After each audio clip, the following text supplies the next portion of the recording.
pagi saudara-saudara, selamat bertemu lagi di rumah Tuhan. Sebelum kita mulai ibadah kita ini, mari kita bersatu di dalam doa. Bapa kami di dalam sorga, hati kami limpah dengan ucapan syukur pada pagi hari ini Tuhan. Kalau Engkau masih memberikan kami kesempatan satu hari ini Tuhan Yesus untuk memuji Engkau, untuk beribadah kepadamu. Tuhan, kami percaya Tuhan Yesus, ibadah yang kami lakukan pada hari ini bukan ibadah biasa-biasa, tapi ibadah yang luar biasa, ibadah yang penuh berkat. Mari Tuhan, Roh-Mu yang bekerja di atas ruangan ini. Tuhan, kami percaya Tuhan Yesus, Engkau sendiri Tuhan Yesus yang akan memimpin ibadah ini dari mula sampai pada tamatnya. Urapi Tuhan Yesus, song leader yang akan memimpin puji-pujian, pemusik yang akan memainkan alat musik, dan backup singer juga Tuhan, Engkau urapi. Juga Engkau Tuhan Yesus, jamah hati kami semua, supaya Tuhan hati kami Tuhan Yesus boleh menerima segala berkat yang Engkau sudah sediakan buat kami. Tuhan, terlebih lagi kami mau berdoa buat hamba-Mu Pak Semi yang akan memberkati kami dengan firman-Mu. Biar apa yang dia beritakan, apa yang dia ucapkan itu merupakan isi hati Tuhan. Supaya kami Tuhan Yesus pulang dari tempat ini nanti keadaan kami akan berbeda seperti pada waktu kami datang. Kami disegarkan, kami dipuaskan, dan juga kami diampuni. Terima kasih Tuhan, kami mau berdoa buat teman-teman kami yang masih dalam perjalanan. Tuhan, tibakan mereka dengan segala selamat yang daripada-Mu, supaya bersama-sama dengan kami boleh menerima berkat yang daripada Tuhan. Terima kasih Bapa, kami juga mau bersatu hati untuk menolak menepis segala pekerjaan kuasa kegelapan yang mau mengganggu jalannya ibadah ini di dalam nama Yesus. Terima kasih Bapa, segala puji hormat hanya buat Engkau. Kami akan mulai ibadah yang penuh kuasa ini di dalam nama Tuhan Yesus Kristus. Haleluya. Amin.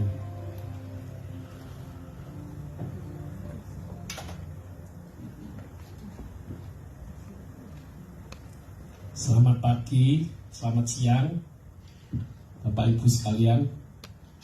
Saya percaya kita semua diberkati Tuhan, amin. Kok masih lesu? Semangat! Amin. Gitu. Kita datang ke hadirat Tuhan saat ini, tujuannya apa? Satu, kita akan belajar firman Tuhan. Tapi sebelum itu kita memuji Tuhan, ya. Jangan bosan, orang Kristen harus suka memuji Tuhan, ya, karena dengan memuji Tuhan itu Tuhan akan hancurkan kuasa gelap yang menghalangi berkat-berkat yang akan dicurahkan oleh Tuhan. Kalau orang Kristen malas menyanyi, memuji Tuhan, itu halangannya pasti banyak, ya, dalam pekerjaan, dalam rumah tangga, dalam kehidupan sehari-hari itu problem pasti ada. Tapi kalau kita suka memuji Tuhan, itu akan dihancurkan dengan kuasa Roh Kudus. Kita nyanyikan satu pujian. Yang pertama adalah bersoraklah memuji Tuhan. Ya, kita datang ke hadapan Tuhan, memuji Tuhan, meninggikan Dia.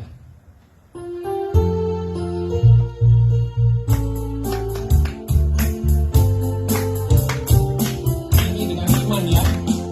Bersoraklah memuji Tuhan.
Selamat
ini pujian ya, untuk kita bersukacita memuji Tuhan karena Dia adalah penasihat ajaib, Allah yang perkasa, Raja damai dan Bapa kekekalan ya.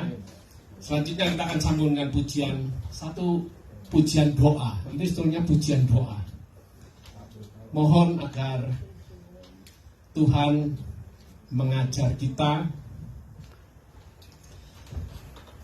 untuk kita rindu berdiam, mendekat kepada hati Tuhan ya, karena dengan begitu hidup kita serahkan kepada Tuhan. Ini adalah lagu doa ya. Kita nyanyikan satu pujian, ajarku berdiam.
kemenangan.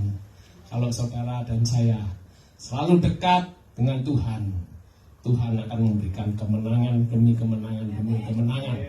Karena kita adalah umat yang sudah ditebus oleh darah Yesus. Ya, jadi jangan mau kalah lagi. Ada masalah, hadapi, berani. Dan kita akan kalahkan dalam nama Yesus, kita hancurkan kuasa kegelapan. Nyanyi dengan iman, kami yang telah ditebus, umat yang terpilih, bangsa pilihan Tuhan, yang penuh dengan kemenangan.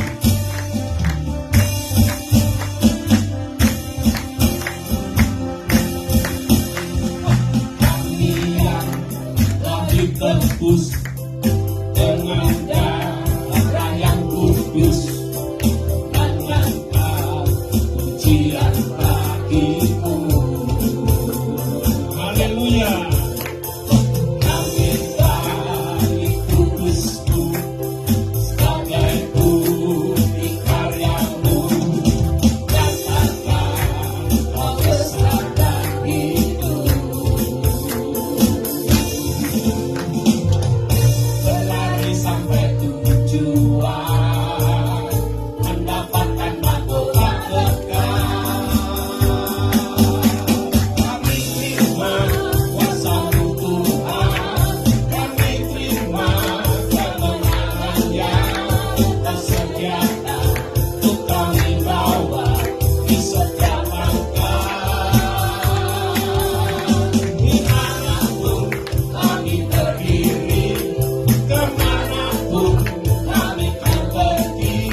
Seringkali kita sebagai manusia bisa jatuh, bisa lemah, karena kita lupa satu hal. Pandangan mata kita hanya untuk hal-hal yang ada di bumi ini. Pengharapan kita kepada Yesus hanya untuk hal-hal yang sementara. Uang, pekerjaan, kesehatan. Tapi Tuhan mau siang hari ini kita taruh mata kita memandang Dia. Saat kita memandang Yesus, dan Yesus muncul dalam hidup kita bagaikan matahari yang terbit Pada saat malam kita bisa melihat bintang, melihat bulan. Tapi pada saat matahari terbit, semuanya sirna. Semuanya tidak nampak karena sinar matahari lebih kuat. Begitulah kalau kita memandang Yesus. Jangan kita lihat masalah lagi. Karena begitu Yesus muncul dalam hidup kita, masalah akan hilang. Masalah akan sirna. Seperti kegelapan itu akan sirna. Itu marilah kita memandang Yesus. Hanya Yesus, hanya Yesus. Turn your eyes. Turn your eyes upon Jesus. Look full in His wonderful face, and the thing of earth will grow strength begin in the light of His glory and praise. Turn your eyes upon Jesus. Look full in His wonderful face, and the thing of earth will grow standing in the light of His glory and grace. Turn your eyes upon Jesus. Look full in His wonderful face, and the thing of love will grow strength in the light of His glory and grace. Turn your eyes upon Jesus. Look full sendang-sendangnya full faith.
Haleluya, haleluya. Benar Tuhan, saat semuanya menjadi gelap, semuanya menjadi tidak jelas, ada masa-masa di mana kami dapat menjadi takut, khawatir, bahkan lemah.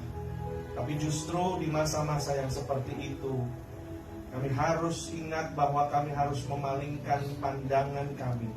Kami harus kembali fokus dan mengarahkan mata kami kepada Engkau, Yesus Kristus, yang sudah mati bagi kami, yang menebus kami, dan yang memberikan hidup yang kekal bagi kami, ya Tuhan. Pada saat kami mengarahkan pandangan kami kepada Engkau, ya Tuhan, maka segala sesuatu di dalam dunia ini, dengan segala kemilau dan segala hal yang sebelumnya mungkin memberikan kita kebahagiaan, tapi pada saat kita memandang Kristus, maka pada akhirnya kami mampu mengatakan, Yesus saja cukup bagi aku. Yesus saja cukup bagi kami. Dan segala sesuatu tidak akan semulia Engkau ya Tuhan. Engkau yang paling mulia, Engkau yang paling indah di dalam hidup kami. Karena tidak ada yang seperti Engkau Yesus. Terima kasih Tuhan Yesus, terima kasih Bapa. Tuhan, pada siang hari ini dengan segala keberadaan kami, pergumulan, masalah, tantangan dalam hidup kami mau datang kepada Engkau. Karena kami tahu manusia bukan hanya hidup dari roti saja, melainkan dari setiap kebenaran firman Allah. Berfirmanlah bagi kami, siramilah tanah hati kami, dan biarlah Tuhan basahi kembali iman, pikiran, dan segenap keberadaan kami. Supaya pada akhirnya kami dapat diubahkan, dan kami layak untuk Engkau ya Tuhan. Terima kasih Tuhan Yesus, sembunyikan hamba-Mu yang terbatas ini, bukan perkataan dan hikmat manusia, tetapi perkataan Allah yang membawa kehidupan. Di dalam satu nama yang indah Yesus Kristus, kami berdoa dan mengucap syukur. Haleluya. Amin. Haleluya. Puji nama Tuhan. Saudara dikasih Tuhan, kita mengucap syukur pada hari ini karena kita masih diberikan kesempatan bisa datang beribadah, diberikan kekuatan, kesehatan, nafas hidup yang baru. Nah saudara dikasih Tuhan, saya juga mengucap syukur atas Gereja Maranatha dan segenap pengurus jemaat Tuhan, pelayan Tuhan.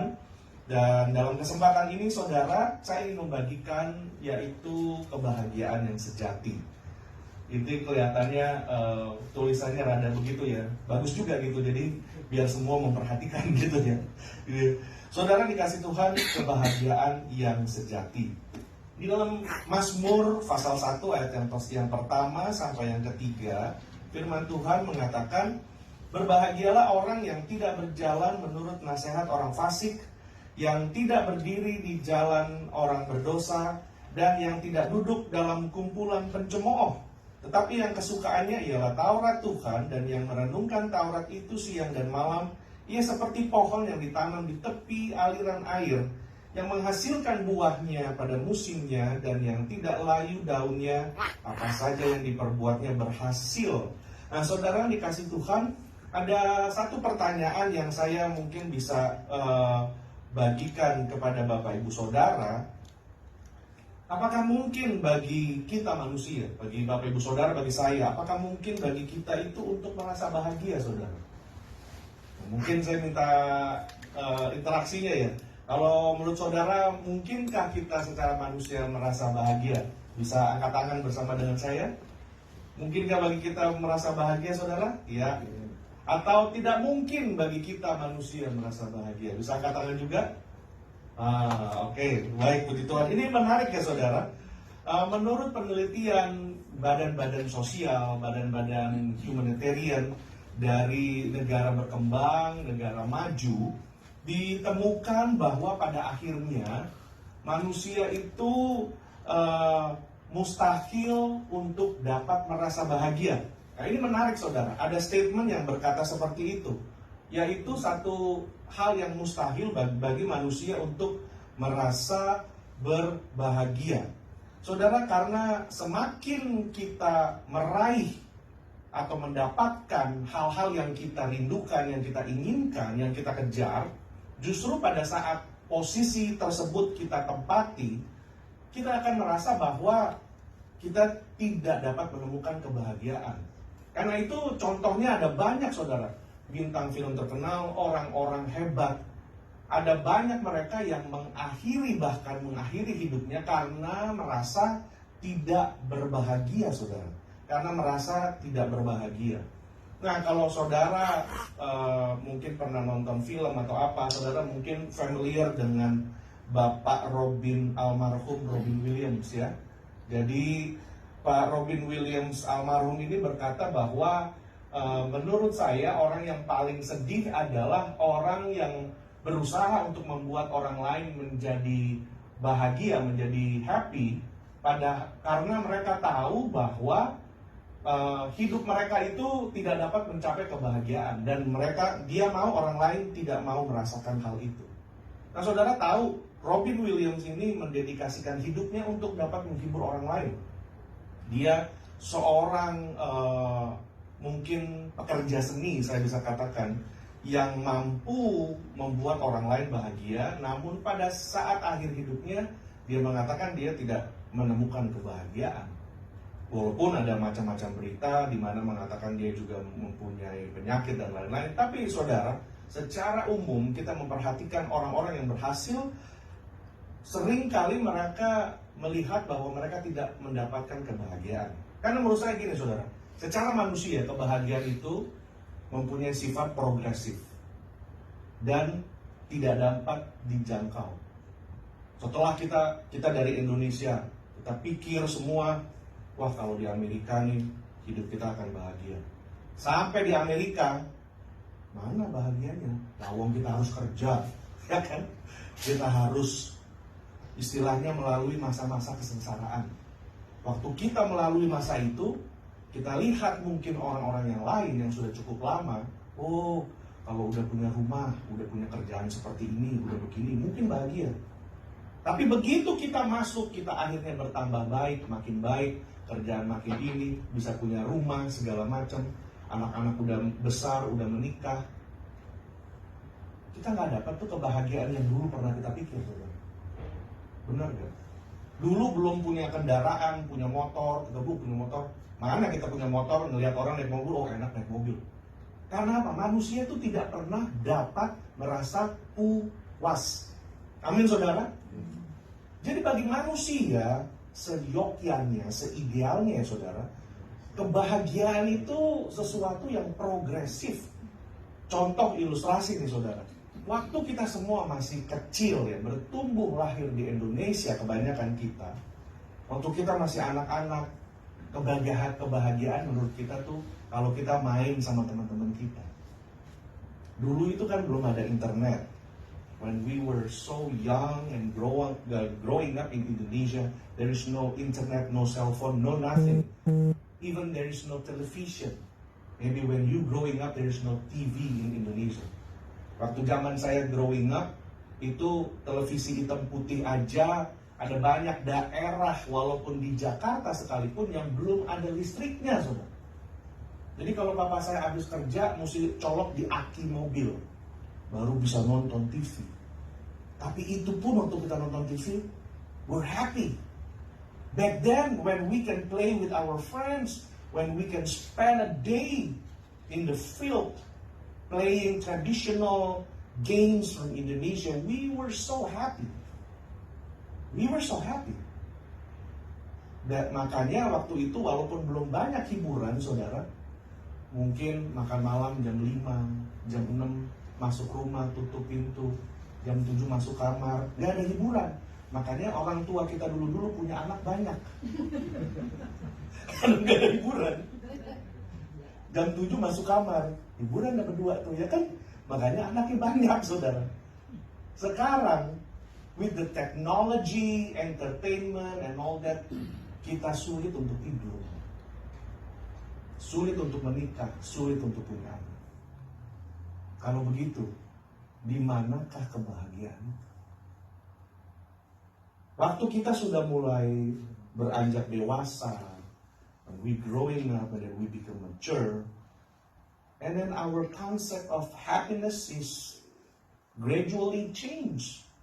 Berubah kepada, well, I will be happy if I can achieve these things. I will be happy if I can work in that big company. I will be happy if I married. Saya akan bahagia kalau saya begini, saya punya ini, saya punya itu. Kebahagiaan akhirnya kita mengerti sebagai kalau kita memiliki sesuatu, kalau kita ada di dalam situasi, kondisi yang lebih nyaman, kita akhirnya berpikir bahwa kebahagiaan adalah seperti itu.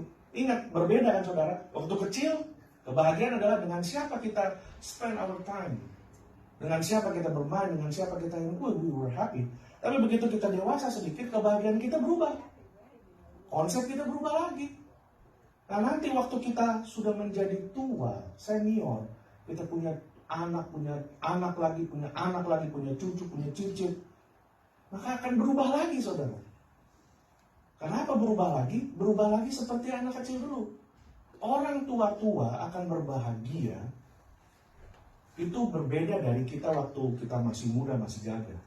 Kan jarang, saya mungkin katakan bukan jarang kali ya. Saya nggak tahu apakah jarang, apakah pernah nggak Bapak Ibu lihat ya, oma-oma, opa-opa bilang sama cucunya, "Nyo, ambilkan oma tas oma sama sepatu oma yang mahal. Oma mau peluk, oma mau cium." Ada oma kayak gitu? Nggak ada. Itu mungkin oma Gangnam Style. Oma Gangnam Style. Nggak ada. Mana ada oma begitu? Mana ada opa yang panggil cucunya?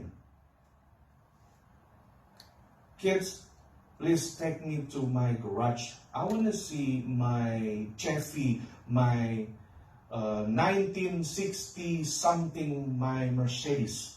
I want to hug, I want to kiss. Itu gak ada. Itu mungkin opa baru jatuh tadi. Gak ada opa begitu. Oma opa happy kalau they spend their time, they spend their days with the grandkids. Amin, saudara. Buat Bapak Ibu yang udah jadi oma opa juga, kebahagiaannya begitu. Kita ditemani.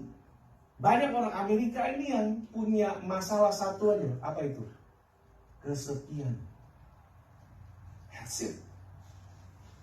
Karena juga budayanya lain ya, saudara. Orang sini kalau anaknya udah umur berapa disuruh keluar, berdikari sendiri. Ada, there is a good thing and there is also a negative things. Waktu begitu kita juga udah ini, sama anak kita juga ditaruh aja di rumah jompo gitu. There's a good thing, there's a bad thing. Tapi saudara lihat, bagaimana konsep kebahagiaan itu selalu berbeda dan selalu berputar, progresif. Makanya saudara, seorang, kita lihat waktu anak-anak, waktu kita dewasa, waktu sudah tua, makanya ada seorang hamba Tuhan sekitar tahun 1700-an, dia itu namanya Milan Kundera. Dia itu bilang bahwa secara manusiawi kebahagiaan itu sebuah kemustahilan. Apa yang dapat membuat kita menjadi bahagia, saudara? Nah, jadi di situ juga kita lihat, ini seorang hamba Tuhan juga yang namanya Jonathan Edwards. Dia bilang bahwa Tuhan menciptakan manusia hanya untuk kebahagiaan. Dia menciptakan manusia hanya agar dia dapat menyampaikan kebahagiaan. Menyampaikan kebahagiaan. Nah, saudara, beliau juga katakan manusia itu bahagia jika manusia hidup sesuai dengan rancangan Tuhan. Dia bahagia sesuai dengan rancangan Tuhan. Nah, karena itu Bapak Ibu Saudara kembali lagi ke dalam firman Tuhan, yaitu Mazmur 1 ayat yang pertama, "Berbahagialah orang yang tidak berjalan menurut nasihat orang fasik dan yang tidak berdiri di jalan orang berdosa." Jadi firman Tuhan mengatakan bahwa orang yang berbahagia adalah orang yang melakukan sesuatu dan orang yang tidak melakukan sesuatu. Jadi dibikin kontras. Dibikin kontras. A happy man is man that do things and don't do things. Dikontraskan. Nah, di sini dikatakan berbahagialah orang yang tidak berjalan. Saudara perhatikan kata-kata tidak, ya, tidak berjalan. Nah, sekarang dikatakan orang yang berbahagia adalah orang yang tidak begini, tidak berjalan, tidak berdiri dan tidak duduk. Nah, kata tidak ini ya, saudara, manusia kita semua ini punya masalah dengan kata-kata tidak loh. Ya kan? Kita semua punya masalah dengan kata-kata tidak. Anak kecil kalau kita bilangin no, mereka mau tahu. Nggak boleh main pisau ya. Dia akan selalu, kenapa nggak boleh? Begitu. Kita semua manusia punya masalah dengan itu. Ada sebuah survei di Amerika ini ya, saudara. Interestingly, survei ini salah satu kesimpulannya mengatakan begini. Larangan merokok di dalam kotak rokok itu ya, justru larangan tidak boleh merokok itu yang sepertinya men-trigger seseorang untuk mau mencoba merokok. Menarik. Saya juga bilang, wow gitu. Kok bisa gitu ya? Karena kata-kata tidak itu. Saudara tahu kenapa kata tidak ini buat banyak manusia ini menjadi sesuatu yang tidak nyaman? Karena kembali kepada peristiwa Taman Getsemani, Taman Eden, saudara. Waktu manusia dicobai oleh iblis. Nah, dikatakan bahwa semua pohon boleh dimakan kecuali pohon ini. Tidak boleh dimakan. Sama iblis diputar balik kan. Oh, pohon itu boleh dimakan kok. Waktu manusia jatuh ke dalam dosa, sejak saat itu our mind become twisted. Pikiran kita tuh udah langsung corrupted, langsung rusak aja. Makanya sejak saat itu kita sampai saat ini, saudara, banyak orang punya masalah rebellion, memberontak dan lain-lain karena nggak bisa mendengar atau mempunyai ketaatan dengan kata-kata tidak itu. Nah, jadi sekarang kita lihat, saudara, orang yang berbahagia, yang tidak berjalan, itu ada degradasi. Ada degradasi. Dari dia berjalan, lalu dia berdiri. Nggak lama dia berdiri, dia duduk.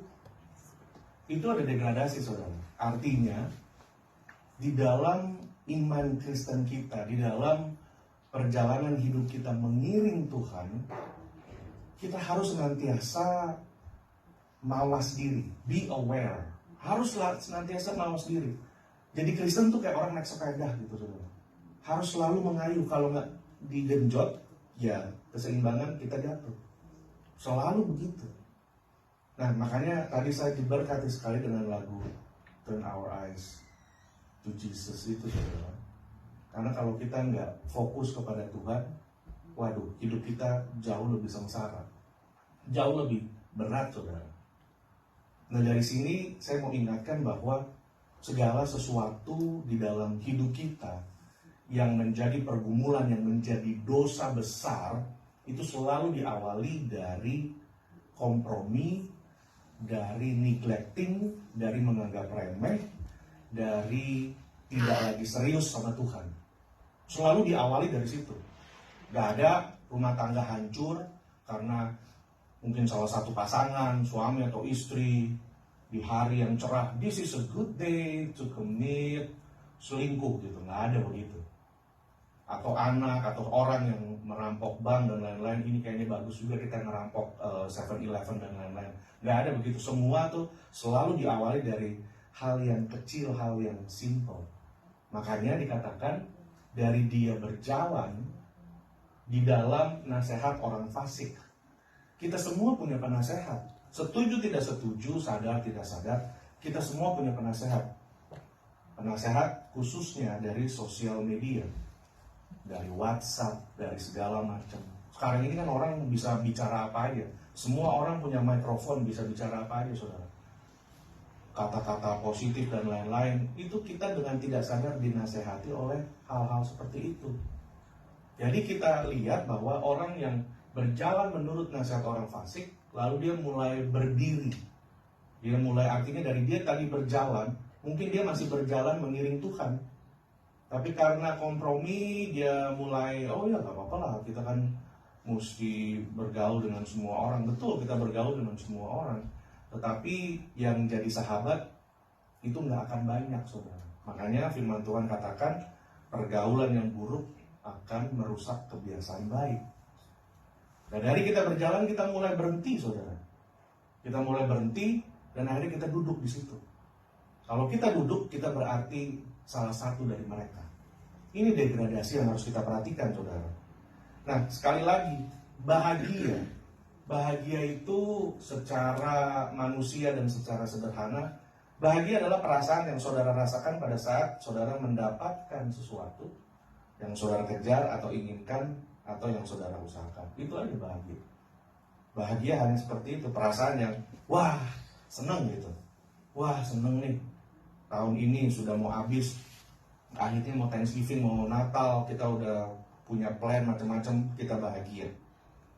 Nah, kalau kita baca lagi Mazmur 1 itu ya, saudara, semua Mazmur di sini dikatakan berbahagialah. Semua ini sebenarnya adalah hasil akhir. Jadi kebahagiaan merupakan hasil dari sesuatu. Hasil dari sesuatu, hasil dari mana? Hasil dari kita menjaga kita tidak berjalan menurut nasihat orang fasik. Hasil dari kita tidak berdiri di jalan orang berdosa. Hasil dari jalan hidup kita. Jadi secara sederhana ya saudara, saya cepatkan saja, kebahagiaan adalah hasil. Nah, saya tulis di sini secara sederhana, saya bikin seperti ini ya.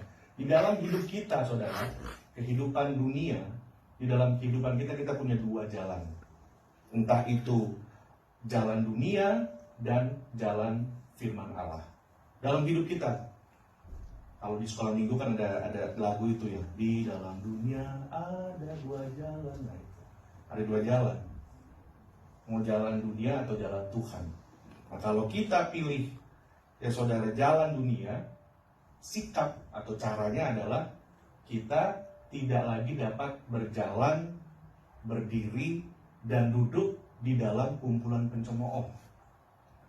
Tetapi dikatakan di situ, kalau kita ikut Tuhan, jalan yang kedua, orang yang berbahagia dikatakan orang yang merenungkan firman Allah. Jadi jalan yang pertama, orang yang berbahagia adalah orang yang hidupnya itu hidup dalam kebenaran, tidak hidup sembarangan, tidak dengar nasihat-nasihat yang tidak jelas, dan segala macam. Saya lagi siapkan juga untuk khotbah yang lain ya. Saya ingat seorang hamba Tuhan Charles Spurgeon, dia bilang gini, discernment, hikmat ya, discernment, roh untuk membedakan, itu bukan hanya kemampuan untuk membedakan yang baik dan yang jahat, yang baik dan yang salah, tapi membedakan yang baik dan yang benar dan yang hampir benar. Nah itu. Yang benar dan yang hampir benar. Karena sekarang ini saudara, iblis itu kan seperti domba berbulu serigala. Ingat waktu Adam dan Hawa dicobai itu kedengarannya hampir benar. Makanya mesti hati-hati dalam kita memilih atau kita hidup saudara. Lalu dikatakan kebahagiaan yang kedua, merenungkan dan tertanam. Kita harus punya komunitas, kita harus mempunyai gereja di mana kita dapat tertanam, dapat digembalakan, dapat dilayani, dapat bertumbuh. Dan dari situ kita lihat bahwa kalau kita pilih pilihan yang kedua, pertama jalan dunia, hasilnya itu adalah kita akan binasa seperti sekam. Nah, saudara tahu apa itu sekam? Sekam itu adalah lapisan luar dari biji gandum. Kalau kita nampi beras atau gandum, saudara ingat kalau di Indonesia, itu kalau kita ke atas, sekamnya itu, lapisan luar, itu akan terbang kena angin. Nah, jadi dikatakan orang yang tidak mengenal Tuhan, hidupnya itu seperti itu.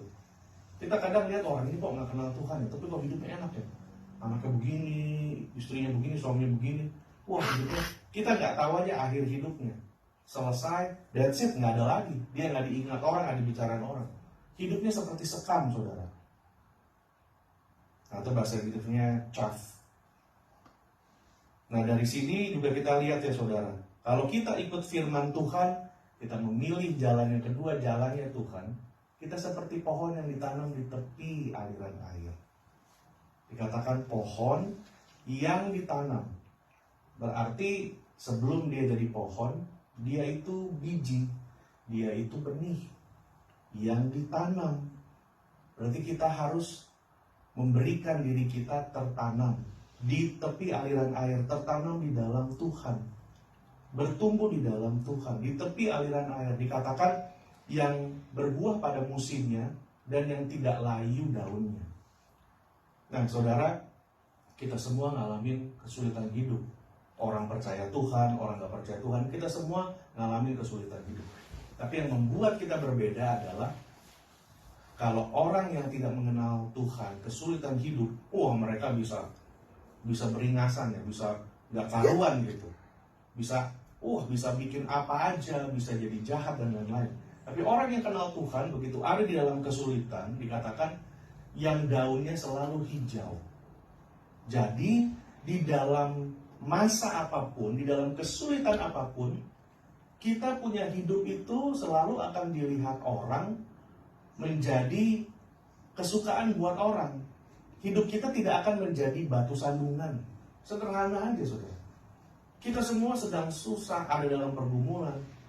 Tapi orang lain akan melihat, wah, kamu walaupun hidupnya lagi susah, kamu walaupun hidupnya sekarang sudah berbeda, kamu sudah ada sakit, kamu sudah ada kondisi yang terbatas dan lain-lain. Tapi kita melihat bahwa kamu ini nggak pernah ada mengeluh. Nah itu, daunnya tetap hijau. Kamu nggak pernah, dan itu jadi kekuatan bagi orang lain. Jadi kita lihat sampai situ, saudara, kalau kita pilih jalan yang kedua, jalan dengan Tuhan, itu dikatakan mempunyai hasil adalah kita seperti pohon yang ditanam di tepi aliran air, saudara. Dan dari situ juga kita lihat bahwa ini jadi ya, kalau masuk ke iPad tulisannya agak sedikit ini ya, saudara. Orang dunia, orang yang mungkin berjalan di dalam nasihat orang berdosa, hasilnya seperti itu, tujuannya binasa, saudara. Tujuannya, kita tahu bahwa tujuannya itu adalah tempat di mana iblis ada di sana. Tetapi untuk orang yang tertanam oleh Tuhan, orang yang memilih jalannya Tuhan, tujuannya adalah menjadi seperti Kristus. Itu tujuan kita. Jadi kita semua, saudara, kita semua punya panggilan hidup. Kita semua punya tugas yang datang daripada Tuhan. Panggilan hidup kita adalah menjadi seperti Kristus. Amin, saudara. Menjadi seperti Kristus. Dan menjadi seperti Kristus inilah yang merupakan sebuah proses, saudara. Jadi sekali lagi, bahagia itu hasil. Hasil dari apa?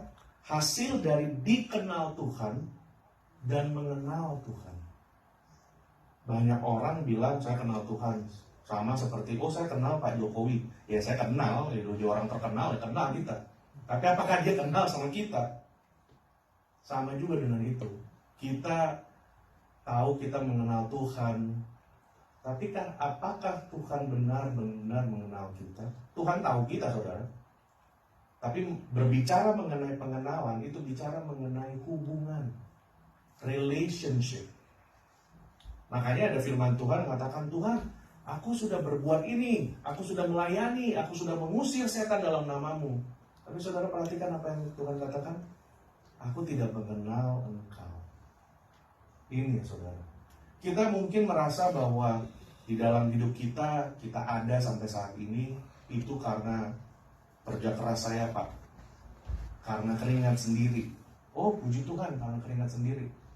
Keringatmu datang dari mana? Kalau Tuhan gak kasih keringat, kita gak bisa keringetan. Kekuatan kita, Tuhan yang memberikan kekuatan untuk dapat mendapatkan kekayaan. Tuhan yang kasih hikmat, Tuhan yang kasih segala sesuatu. Tapi kalau sikap hati kita mau seperti sombong di hadapan Tuhan, kita mau berkata bahwa, wah begini kan kerja keras saya karena saya sekolah, saya banting tulang, saya mulai semua dari bawah dan segala macam. Itu benar, itu baik, tidak ada yang salah dengan itu. Tapi apakah semua proses yang saudara sudah lalui, yang saudara sudah alami semua itu, sampai saat ini saudara masih ada, masih hidup, masih sadar, apakah semua itu bukan karena Tuhan, saudara? Amin, saudara? Bukan karena Tuhan. Banyak orang urat salah sedikit di kepala, selesai, saudara. Dia jadi vegetable di situ sampai nggak tahu berapa tahun, akhirnya dipanggil Tuhan. Tapi apakah hidup kita mau seperti itu, saudara? Orang yang bijaksana adalah orang yang melihat pengalaman orang lain dan belajar sesuatu. Jadi kalau ada istilah di dalam bahasa Indonesia, guru adalah pengalaman, sebenarnya harus ada tanda komanya di situ. Guru adalah pengalaman kalau kita mau belajar. Kalau kita nggak mau belajar, pengalaman tidak akan jadi guru. Karena itu ada banyak orang yang melakukan kesalahan yang sama berulang-ulang. Hidupnya sudah lama di sini tapi punya masalah itu aja. Masalah uang, masalah hutang, masalah hubungan, masalah itu aja. Karena itu setiap kali kita dengar firman Tuhan, kita tahu bahwa Tuhan sedang bicara dengan kita. Kita tahu bahwa ada maksud Tuhan. Kenapa Tuhan izinkan ada masa ini terjadi buat saya. Karena saya harus belajar. Mungkin ada sesuatu yang harus saya rubah. Saya nggak lagi seperti mungkin perkataan saya, mungkin sikap saya, pikiran saya. Kan semua Tuhan yang tahu, saudara. Tapi di dalam setiap pergumulan, kesusahan hidup, kalau kita mau belajar, kita jadi orang yang berbahagia, saudara. Karena apa? Orang yang berbahagia dikatakan apa saja yang diperbuatnya, tadi dikatakan dalam firman Tuhan, apa saja yang diperbuatnya berhasil. Nah, kata berhasil ini seringkali juga dapat membuat kita gimana ya, harus hati-hati juga gitu, saudara. Sama seperti firman Allah, keturunan Abraham, Ishak dan Yakub, engkau akan menjadi naik, bukan turun, menjadi kepala. Ya, kalau semua orang jadi kepala ya, semua orang jadi pengajar, semua orang berhasil dan segala macam. Maksud Tuhan sih sebenarnya bukan seperti itu, saudara. Kalau menjadi kepala, menjadi pemimpin, itu at least buat diri kita sendiri. Jadilah pemimpin buat kita sendiri. Karena seringkali yang mimpin diri kita adalah emosinya kita. Emosinya kita. Kita lihat orang lain gak begini-begini, emosi kita pikir, kita udah mulai berubah. Kita bisa gak suka sama orang, kita bisa jahat sama orang dan segala macam hanya karena emosi. Dan hanya karena emosi berasal dari sebuah berita yang gak tahu juga benar atau enggak. Amin, saudara? Karena setiap berita kan punya dua sisi cerita dong. Si A apa si B kita dengar dari dua-duanya.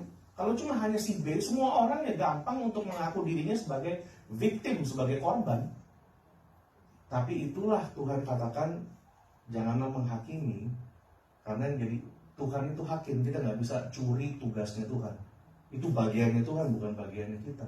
Yang bisa kita lakukan hanyalah, Tuhan saya nggak tahu, saya nggak mengerti, tapi tetap saya mau jadi anak Tuhan yang tetap hidup dalam kasih dan hati yang lembut. Hati yang tulus, itu aja, saudara. Itu seperti pohon yang ditanam di tepi aliran air, yang selalu berbuah pada musimnya. Istilahnya berbuah pada musimnya, nggak semua musim, saudara. Amerika ada 4 musim kan. Ada musim di mana pohonnya tuh, wah, jadi kelihatannya mati padahal enggak. Tapi dia terus hidup. Nanti musim bersemi, musim dia tumbuh lagi. Tapi daunnya tetap hijau karena di tepi aliran air, saudara. Nah, di sini kita belajar bahwa kebahagiaan itu adalah jika kita dikenal dan mengenal Tuhan. Pada saat kita mau sungguh-sungguh mencari Tuhan, mau sungguh-sungguh kita hidup di dalam firman Tuhan, memang tidak gampang, tidak mudah. Tapi kalau ada kemauan, Tuhan kasih Roh Kudus di situ, saudara. Tuhan kasih Roh Kudus. Nah, saya mau mungkin tutup dengan kesaksian pribadi aja ya, saudara. Saya ada anak yang kedua itu, anak saya ada autisnya sedikit, ada spektrum, walaupun nggak begitu berat, tapi ada gitu ya. Waktu pertama kami tahu, itu juga merupakan hal yang berat bagi kami, karena sebelum anak yang kedua ini, istri saya sempat keguguran, akhirnya kita punya anak yang kedua. Nah, di dalam kita hidup berumah tangga dengan anak-anak semuanya, saya terus pikirkan positif dan lain-lain ya, saudara. Tapi tiap malam anak ini selalu saya perkataan firman. Kamu akan jadi anak yang hebat, anak yang pintar. Otakmu ini akan berfungsi secara full. Dari belum dia sudah umur 5-6 tahun, dia belum bisa bicara gitu. Jadi ada speech delay. Tapi saya selalu perkatakan itu. Tiap malam sebelum dia tidur, istri saya tukang tangan, kita berdoa, kita selalu ini. Tiba-tiba dia udah mulai bicara, tiba-tiba dia udah banyak. Setelah itu progresnya cepat sekali, saudara. Sampai akhirnya saya juga belakangan kasih masuk dia aktivitas banyak ya. Ada berenang, ada macam-macam, termasuk ada juga taekwondo. Taekwondo itu bukan berarti dia jadi tukang pukul ya, saudara. Mentang-mentang bapaknya orang Ambon ya. Katanya. Tapi saya research dan saya pelajari. Begitu juga, saudara. Selain saya berdoa, saya belajar. Saya belajar bagaimana hidup dengan anak seperti ini. Sekarang kan teknologi itu, kenapa Tuhan izinkan adanya teknologi? Supaya juga bisa digunakan untuk kebaikan bagi manusia. Amin saudara. Digunakan untuk kebaikan. Kita bisa belajar apa saja, lewat telepon kita, lewat apa aja. Tapi harus jadi orang yang mau untuk diajar dan mau untuk belajar. Karena sampai kita dipanggil Tuhan, prosesnya baru selesai. Sampai kita dipanggil Tuhan, kita masih terus menghadapi kesusahan dan tantangan kehidupan. Dan saudara lihat, teknologi tidak menjawab kesusahan dan masalah kehidupan. Teknologi tidak menjawab kelaparan. Teknologi tidak menjawab kriminalitas, malah semakin luar biasa. Karena itu Tuhan izinkan, Tuhan mau kasih lihat, yang menjadi jawaban adalah Kristus. Amin saudara. Yang jadi jawaban adalah Tuhan kita Yesus Kristus. Nah, pada saat saya belajar, saya lihat, istri saya juga bagaimana untuk semua ini. Kita dari sebelum istri saya melahirkan anak pertama, kita berdua udah baca buku. Karena anak datang ini kan nggak ada manualnya. Saudara beli barang di IKEA, di mana tuh kan ada buku manualnya. Oh, ini pasangnya begini.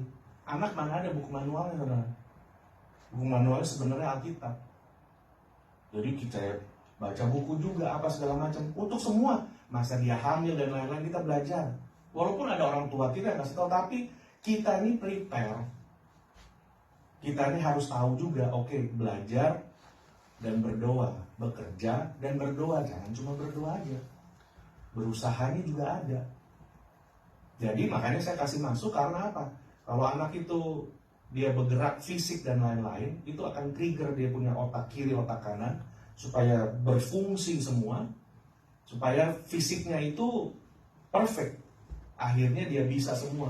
Awal-awal saudara, wah, untuk dilatih tendangan aja dia nggak bisa. Terus saya bawa, itu kan banyak orang ya saudara. Anak-anak yang lebih kecil dari dia, ada yang ini semua bisa, cuma dia gitu lambat. Tapi banyak orang-orang tua gitu yang kayaknya ketawa gitu. Wah, waktu ketawa itu kan hati saya tuh hancur gitu ya. Maksudnya itu kan anak saya ya.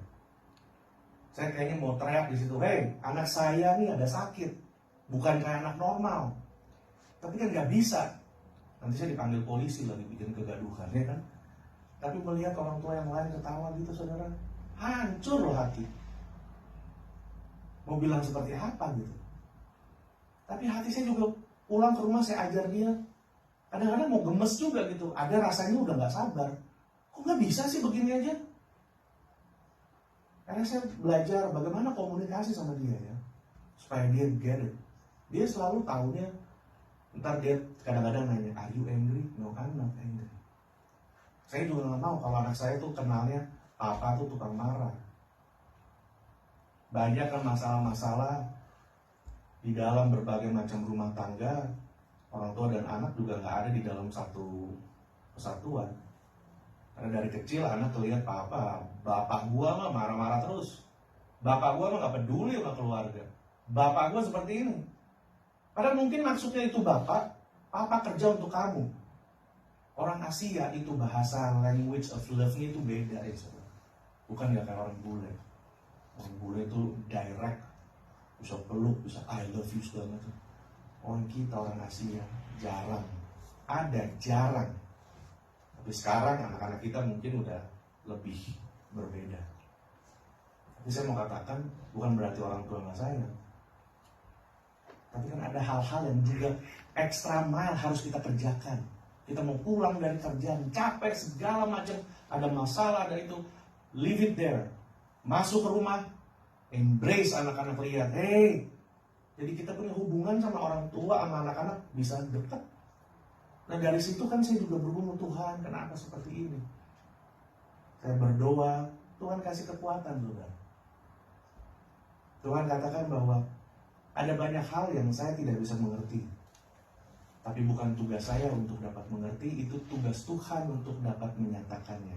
Justru di dalam hal-hal yang seperti itu, Tuhan hanya katakan, taat saja. Sabar, ada waktunya Tuhan. Amin saudara. Waktu Tuhan selalu yang sempurna, terbaik Amin. Selalu yang sempurna.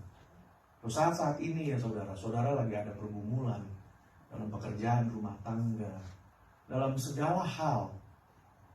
Terus taat, nyantol terus, gandeng terus, berharap terus sama Tuhan. Walaupun kelihatannya dia tidak berbicara, dia tidak peduli, bukan berarti dia tidak ada dalam hidup kita. Amin saudara. Dia ada. Dia tahu waktu kita nangis. Dia rasain waktu kita sedang susah, sedang menderita, sedang hancur hati. Dia tahu, dia pernah jadi manusia, dia pernah dikhianati saudara. Kalau Tuhan Yesus tidak disalib, saudara-saudara, siblingnya Tuhan Yesus pun meragukan bahwa dia itu Mesias. Bagaimana di rumah seperti itu saudara? Jadi Tuhan katakan bahwa dia berdoa kepada Bapa di surga. Bapa, ini orang-orang yang aku titipkan kepadamu, mereka itu ada di dunia, berikanlah mereka kekuatan. Jadi saudara, mari terus kita taat dan setia. Mari terus kita taruh pandangan kita, iman kita kepada Tuhan. Karena dikatakan berhasil adalah kita taat melalui proses sampai akhir. Yang pertama kata berhasil, taat melalui proses sampai akhir. Ada banyak orang yang mau ikutin proses saudara. Banyak orang throw the towel. Banyak orang leave their family because this is not I don't sign up for this. Banyak orang di Amerika ini negara yang fatherless ya. Ada papanya tapi nggak berfungsi. Ada orang-orang yang susah sedikit, ini sedikit, apa segala sedikit, tinggal. Ganti sama orang lain segala macam, sama aja. Tapi dikatakan berhasil adalah taat sampai akhir. Walaupun di dalam masalah itu kita lagi ngalamin kerugian, walaupun dalam masalah itu kita sedang dikhianati, tapi kalau kita taat sampai akhir, itulah keberhasilan kita mengikuti Tuhan. Arti yang pertama. Arti yang kedua adalah keberhasilan adalah di dalam masalah-masalah itu selalu ada penyertaan Tuhan. Amin saudara. Contoh terakhir nih, Yusuf dapat mimpi luar biasa dari Tuhan. Tahu-tahu koko-kokonya tuh betray him, dijual. Dari dijual, dia akhirnya dibeli oleh Potifar. Tapi saudara lihat kalau baca di Kejadian itu ya saudara. Namun Tuhan membuat Yusuf menjadi berhasil karena Tuhan menyertai Yusuf. Amin saudara. Ada penyertaan Tuhan. Di dalam dia dijual lori ini, dia mungkin rasa, aduh, katanya ada Tuhan. Katanya Tuhan kasih saya mimpi seperti ini, kenapa saya begini? Tapi dia tidak pernah mengeluh. Tapi dikatakan Tuhan menyertai Yusuf. Sampai di pasar budak, bisa dia dibeli oleh Potifar. Potifar bukan orang sembarangan saudara. Dia menteri. Salah satu menteri penting. Kalau menteri penting, kita mau cari pembantu, kita nggak bisa cari pembantu sembarang. Kalau dulu saudara ingat masih di Indonesia tuh ada penyalur ADRT ya. Sekarang namanya keren ya, ADRT. Namanya pembantu ya. Terus tulis, apa itu ADRT? Oh, apa namanya? Asisten ART ya, asisten rumah tangga. Wow, keren. Itu pasti gajinya lebih dari 2 juta kali menurut saya sekarang ya, untuk begitu aja. Dulu mah, waduh. Tapi untuk kita cari office boy aja nih ya, itu kan nggak bisa sembarangan. Minimal lulusan SMA, lu bisa baca nggak itu? Office boy kalau tulalit, lu jangan jadi office boy. Ya kan? Kita suruh diambil kopi, dia malah bikin fotokopi. Jadi kan jadi keliru. Jadi saudara tahu bahwa Yusuf ini nggak sembarangan ditaruh di pasar budak seperti itu, dan yang beli Potifar, berarti ada penyertaan Tuhan itu saudara. Kalau saudara sedang ada dilecehkan orang, dikhianati, tidak dihargai dan segala macam, tetap taat dan setia. Jangan buka mulut. Karena pembalasan haknya Tuhan, bukan kita. Oh, kalau haknya Tuhan, lebih parah saudara. Biarin aja udah. Tapi kita percaya Tuhan, ada penyertaan Tuhan dalam saat ini. Dan saudara lihat bagaimana Tuhan menyertai Yusuf sampai akhirnya masuk ke Mesir. Itu sebenarnya Tuhan siapkan dia supaya dia jadi pemimpin jauh lebih hebat dari Jokowi, Ahok, dan segala macam yang dulu kita tahu hebat. Jauh lebih hebat. Karena dia tahu bagaimana rasanya di bawah, dan dia tahu bagaimana rasanya ada di atas. Itu baru. Karena apa? Tuhan menyertai Yusuf. Mari saudara, orang yang berbahagia adalah orang yang disertai Tuhan. Lewat apa aja disertai Tuhan. Susah apa, Tuhan kasih kekuatan. Jadi di sini kita lihat bahagia itu hasil dikenal. Jonathan Edwards bilang, the godly man is a happy man. Kalau punya istilah Amerika bilangnya kan, happy wife is a happy life. Tapi susah kalau bikin istri happy terus ya. Istri nggak happy, guanya ini gimana? Happy life dari mana itu happy life for her gitu kan buat dia. Susah juga saudara. Tapi dikatakan di sini bahwa a godly man is a happy man. Orang yang takut Tuhan adalah orang yang berbahagia. Amin saudara. Orang yang disertai Tuhan adalah orang yang berbahagia. Saya bahagia walaupun melalui apapun. Melihat anak saya seperti itu saya bahagia. Karena saya katakan sama istri saya, Tuhan percayakan anak itu sama kita berdua. Tuhan gak percayakan dia sama orang yang lain. Karena dia tahu anak ini akan ada di tangan yang tepat, yaitu kita berdua. Itu saudara. Tuhan percayakan anak kita sama kita bukan sama orang lain. Karena Tuhan tahu, with you, he or she will be happy. He or she will know me. Akan tahu Tuhan dari kehidupan kita orang tua. Segala sesuatu tidak ada yang kebetulan. Selalu ada rencana dan tujuannya. Jadi gak ada kebetulan anak ini lahir, gak ada. Tuhan tahu anak itu mesti lahir dari kita. Itu spesifiknya Tuhan saudara. Jadi tidak ada istilah anak haram, enggak. Adanya orang tua pernah melakukan haram karena belum menikah dan atau di luar nikah itu. Nggak ada anak haram. Karena setiap anak berharga di hadapan Tuhan. Amin saudara. Jadi kita lihat bahwa tidak ada yang kebetulan, tidak ada yang di luar kendalinya Tuhan. Enggak. Semua ada tujuannya. Sampai hal-hal yang kecil. Di siang ini kita diberkati Tuhan. Karena Tuhan ingatkan kita orang yang takut Tuhan, orang yang dipelihara, disertai Tuhan, adalah orang yang berbahagia. Mari kita tundukkan kepala saudara. Haleluya.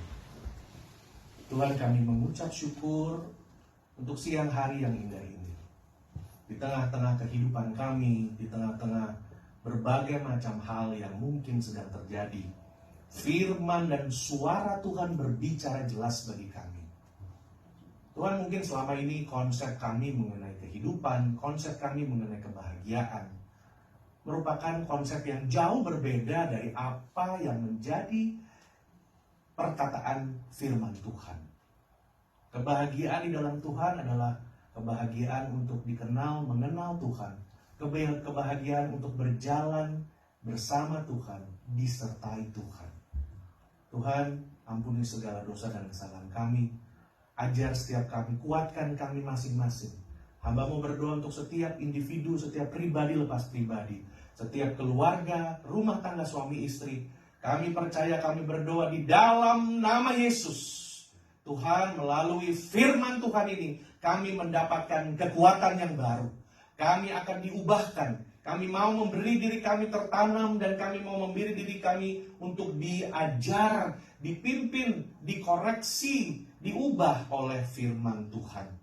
Dan kami percaya apapun yang menjadi masalah, tantangan, persoalan hidup kami, sakit penyakit apapun itu, kami percaya di dalam Tuhan tidak ada yang mustahil. Dan kami percaya bahwa oleh bilur-bilur Yesus kami sudah disembuhkan. Dan kami percaya Tuhan, kami dimampukan Tuhan untuk menghadapi segala tantangan dan pergumulan. Karena kami tahu di dalam setiap hal yang bahkan sakit dan pahit sedemikian pun, kami tahu ada Tuhan bersama kami di dalamnya. Terima kasih Tuhan Yesus. Kami berdoa untuk gereja Maranatha dengan setiap jemaat-jemaat yang ada, para pengurus, para pelayan Tuhan. Tuhan berkati gereja ini. Biarlah gereja ini menjadi satu tempat di mana orang akan hadir, orang akan datang, dan hidup mereka akan diubahkan oleh Tuhan. Di dalam tempat, di dalam gereja inilah akan banyak terjadi restorasi, pemulihan, dan kelepasan terjadi di tempat ini. Agar gereja ini dipakai Tuhan untuk membawa banyak jiwa kepada Tuhan. Terima kasih Tuhan Yesus. Berkati juga Andre yang sedang ada di Israel. Pimpin kembalikan ke LA lagi dengan selamat ya Tuhan. Kami semua yang hadir, para pelayan Tuhan, kami tahu jerih lelah kami tidak sia-sia bagi Tuhan. Terima kasih Tuhan Yesus. Kami berdoa, kami mengucap syukur di dalam satu nama yang indah, nama Yesus Kristus. Kami berdoa, haleluya, amin. Haleluya, puji Tuhan. Saya serahkan lagi kepada pemimpin acara. Tuhan Yesus memberkati. Haleluya.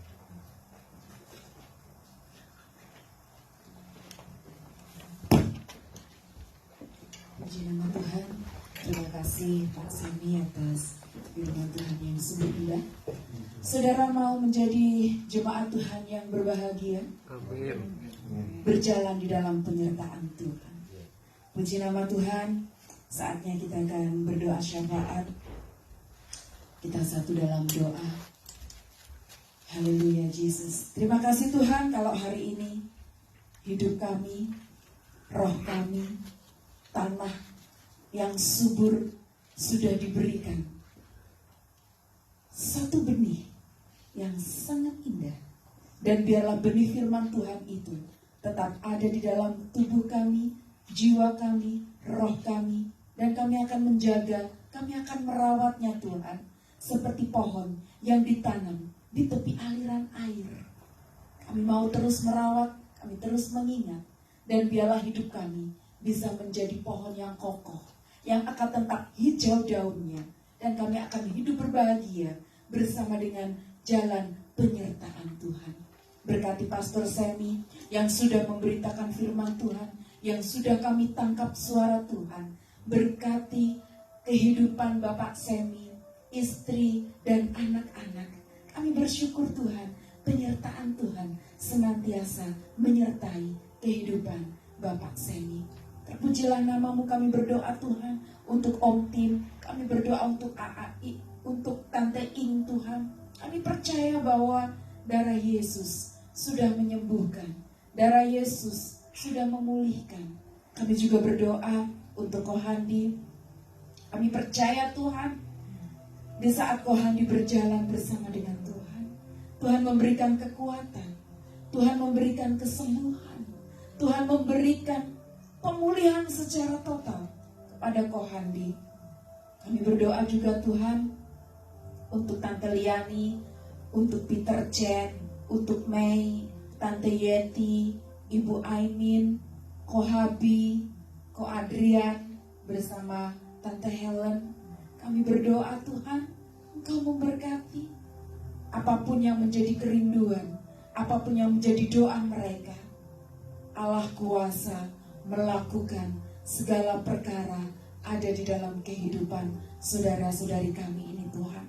Kami juga berdoa untuk para senior Maranatha, untuk Tante Olga, untuk Tante Yuliana, untuk Tante Hana, Tante Tris, Tante Christina, Pak Sugianto, Tante Vivi.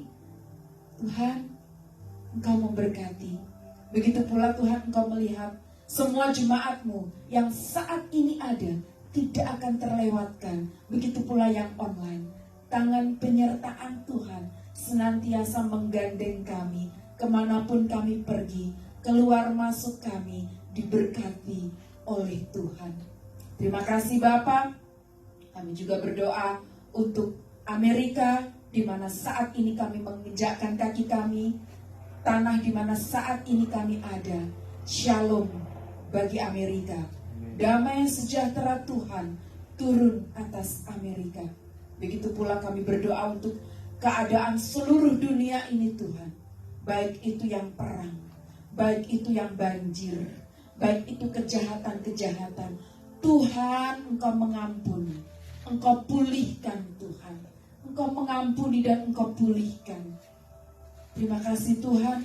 Kami berdoa, biarlah hidup kami juga menjadi berkat, menjadi terang bagi banyak orang. Terpujilah namamu, ini doa kami, ini syafaat kami. Engkau sempurnakan di dalam nama Tuhan Yesus. Haleluya. Amin.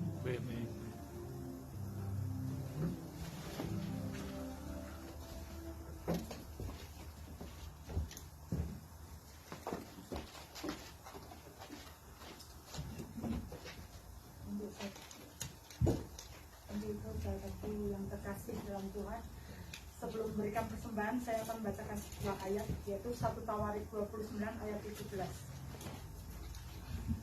Aku tahu ya Allahku bahwa Engkau adalah pemuji hati dan berkenan kepada keikhlasan.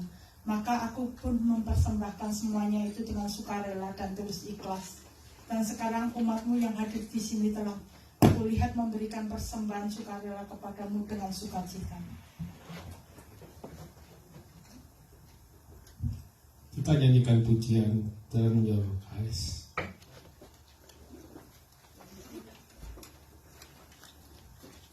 See.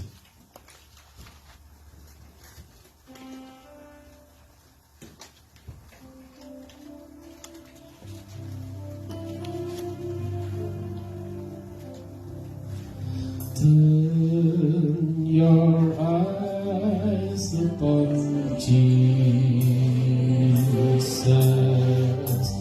Look full in His wonderful face,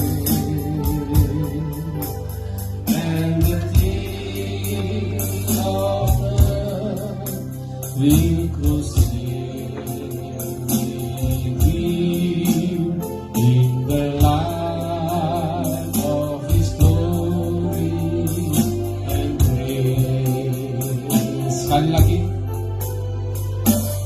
Turn your eyes upon Jesus.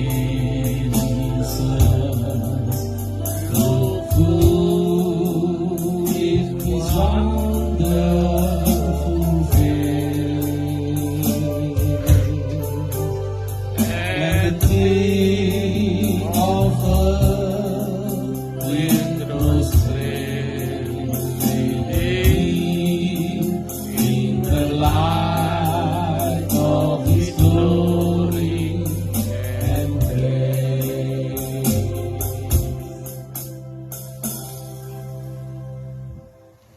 Bapa kami yang ada di dalam surga, terima kasih ya Bapak. Pada hari ini kita masih dapat beribadah bersama, dan terima kasih juga Bapak untuk penyertaan-Mu sepanjang minggu hari ini. Terima kasih ya Bapak, kami sudah memberikan persembahan kami. Kiranya Kau sucikan dan kuduskan persembahan kami ini. Biarlah Kau berkati juga orang yang sudah memberi maupun yang belum sempat memberi. Dalam nama Tuhan Yesus kami sudah berdoa dan mengucap syukur. Haleluya, amin. Saya dan Bali.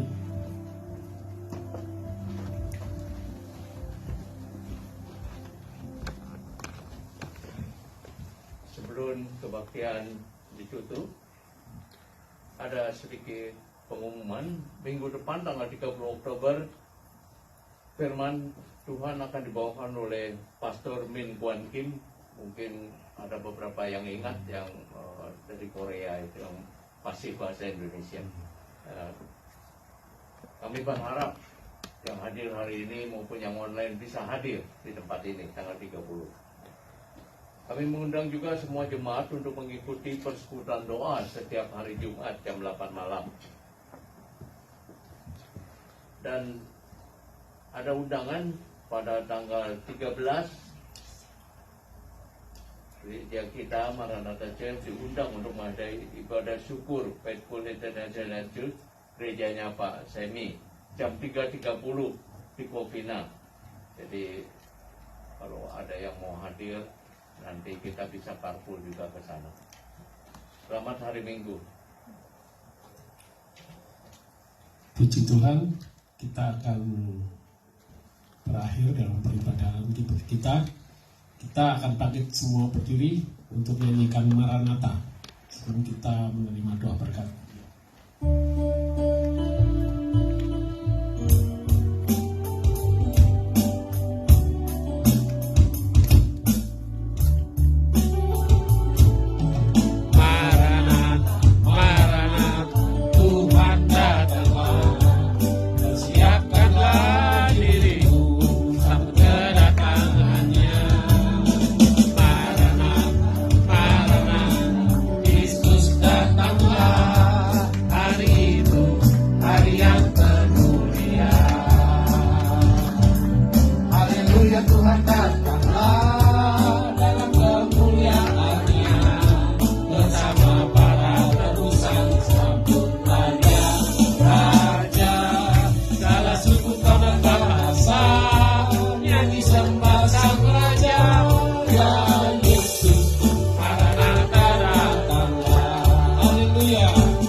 Puji nama Tuhan, mari kita angkat tangan kita berdoa mengucap syukur kepada Tuhan. Terima kasih Tuhan atas ibadah persekutuan yang manis di dalam Engkau. Terima kasih atas hadirat-Mu yang sudah memberkati kami, menguatkan kami dalam pujian, penyembahan, dan dalam firman-Mu ya Bapa. Kami mau menerima firman-Mu dan menerima berkat daripada Engkau. Kami mengangkat tangan kami dan siap mendapatkan berkat ya Tuhan. Diberkatilah Engkau, kekasih-kekasih Kristus. Pulanglah dari tempat ini dengan membawa kasih, damai sejahtera, dan sukacita di dalam anugerah di dalam Tuhan kita Yesus Kristus.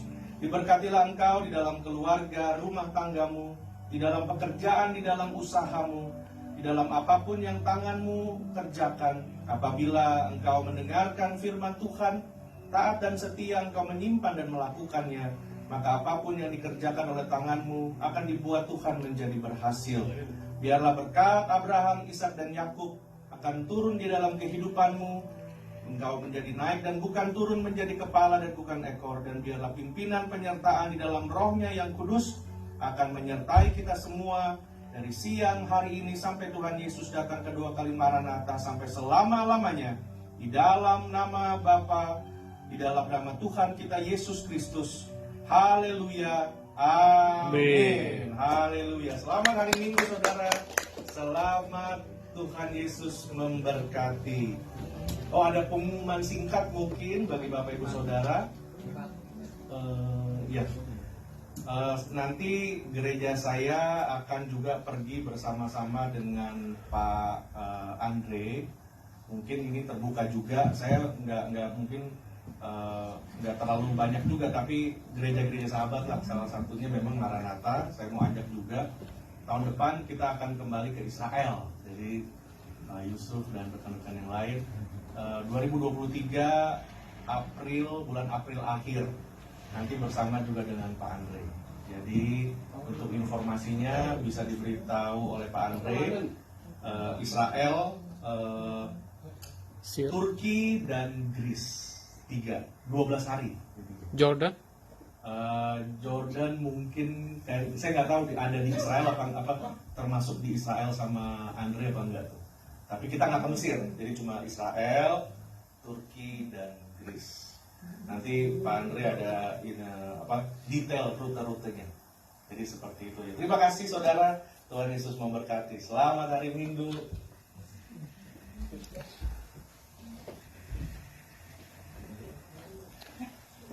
Salam.